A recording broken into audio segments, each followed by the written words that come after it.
ನಿನ್ನೆ royal Challengers Bengaluru ಮತ್ತು ಸನ್ risers Hyderabad ನಡುವೆ ಲೀಗ್ ಹಂತದ ಕೊನೆಯ ಮ್ಯಾಚ್ ನಡೆಯಿತು. ಗೆಲುವಿನೊಂದಿಗೆ ಲೀಗ್ ಹಂತವನ್ನ ಎಂಡ್ ಮಾಡಬೇಕು ಅಂದುಕೊಂಡಿದ್ದ ಆರ್ಸಿಬಿಗೆ ನಿರಾಸೆಯಾಗಿದೆ. ಯಾಕಂದ್ರೆ ಆರ್ಸಿಬಿ ನಿನ್ನೆಯ ಪಂದ್ಯದಲ್ಲಿ ಹೈದರಾಬಾದ್ ವಿರುದ್ಧ 55 ರನ್ಗಳಿಂದ ಸೋತಿದೆ. ಲೀಗ್ ಹಂತವನ್ನು ಗೆಲುವಿನೊಂದಿಗೆ ಮುಗಿಸಲು ಸಾಧ್ಯವಾಗಲಿಲ್ಲ ಅನ್ನೋ ಬೇಸರ ಒಂದ್ ಕಡೆ ಆದ್ರೆ, ಪಾಯಿಂಟ್ಸ್ ಟೇಬಲ್ ನಲ್ಲಿ ಮೊದಲ ಸ್ಥಾನವನ್ನು ಕಾಪಾಡಿಕೊಳ್ಳುವಲ್ಲಿ ಸಕ್ಸಸ್ ಆದ್ವಿ ಅನ್ನೋ ಖುಷಿ ಮತ್ತೊಂದೆಡೆ.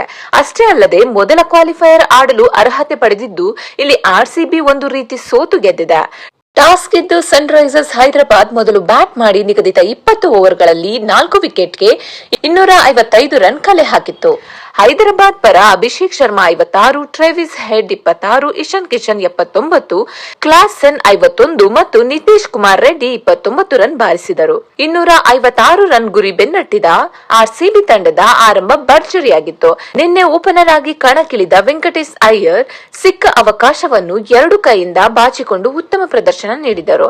ವೆಂಕಟೇಶ್ ಅಯ್ಯರ್ 19 ಎಸೆತಗಳಲ್ಲಿ 4 ಬೌಂಡ್ರಿ 4 ಸಿಕ್ಸರ್ ಸಹಾಯದಿಂದ 44 ರನ್ ಬಾರಿಸಿದರು.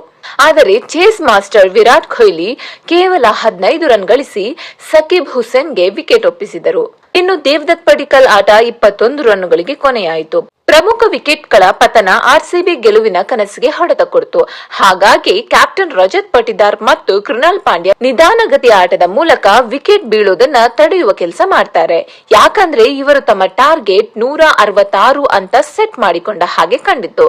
ಯಾಕೆ ಲೆಕ್ಕಾಚಾರ ಅಂತೀರಾ? ಇಲ್ಲಿದೆ ನೋಡಿ ಟ್ವಿಸ್ಟ್. ಪಾಯಿಂಟ್ಸ್ ಟೇಬಲ್ ನಲ್ಲಿ ಹೈದರಾಬಾದ್ ತಂಡ ಅಗ್ರಸ್ಥಾನಕ್ಕೆ ಏರಲು ಆರ್ಸಿಬಿಯನ್ನು 165 ರನ್ಗಳ ಒಳಗೆ ಕಟ್ಟಿ ಹಾಕಬೇಕಾಯಿತು.